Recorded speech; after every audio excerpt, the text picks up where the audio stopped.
From the Live Center this afternoon, a live look at Austin, Texas today, where state Democrats are actually back at the Capitol, ending a weeks-long standoff over new election maps that could give the GOP 5 more congressional seats.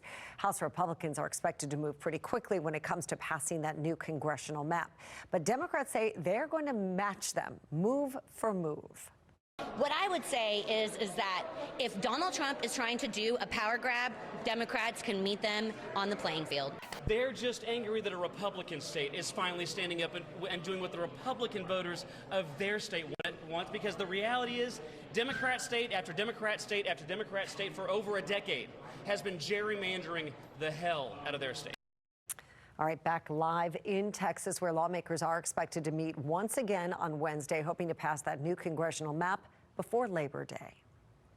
Texas lawmakers move forward with that effort for mid-cycle redistricting. Lawmakers in Maryland is gearing up for a fight, too. Fox 45's Mackenzie Frost spoke with lawmakers on both sides of the issue and an expert who says redrawing congressional districts now could be entering uncharted territory. Maryland's congressional districts look like this. The boundaries zig and zag, splitting up Marylanders into 8 different districts. But that could soon change earlier than normal. But if and only if another state draws their districts more than once this decade by choice. Delegate David Moon, a Democrat from Montgomery County, argues Texas lawmakers floating the idea of redrawing congressional boundaries off cycle sparked his idea. Partisanship is not a goal of mine in this process.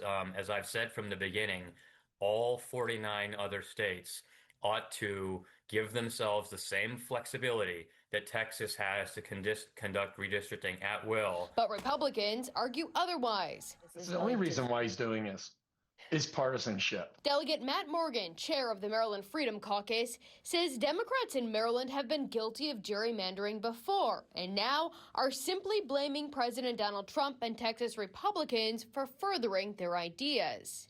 I think this is equivalent to an arsonist threatening to burn down your house after they've already burnt down your house.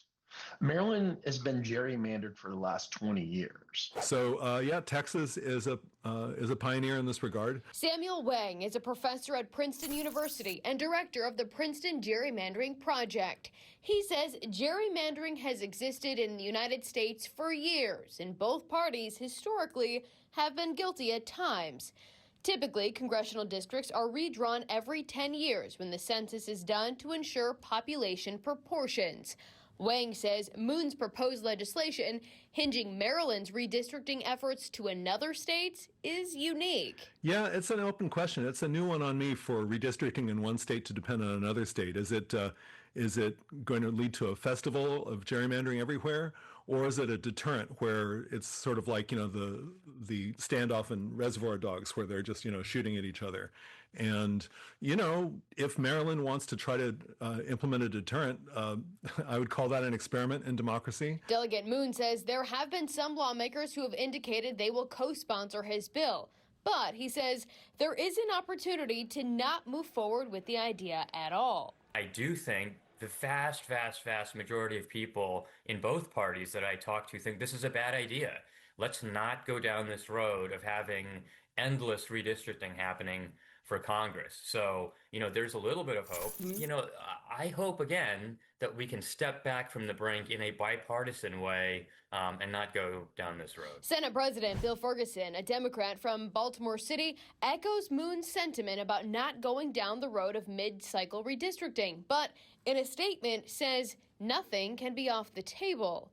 Either way, Moon's bill would not be introduced until January, unless... So I know that in California, the governor is calling for a special session and a special election, I think, to expedite the timeline in that state for some of those changes. I, at the moment, am just introducing a bill to guarantee that this issue is going to be taken up in the coming January 2026 legislative session.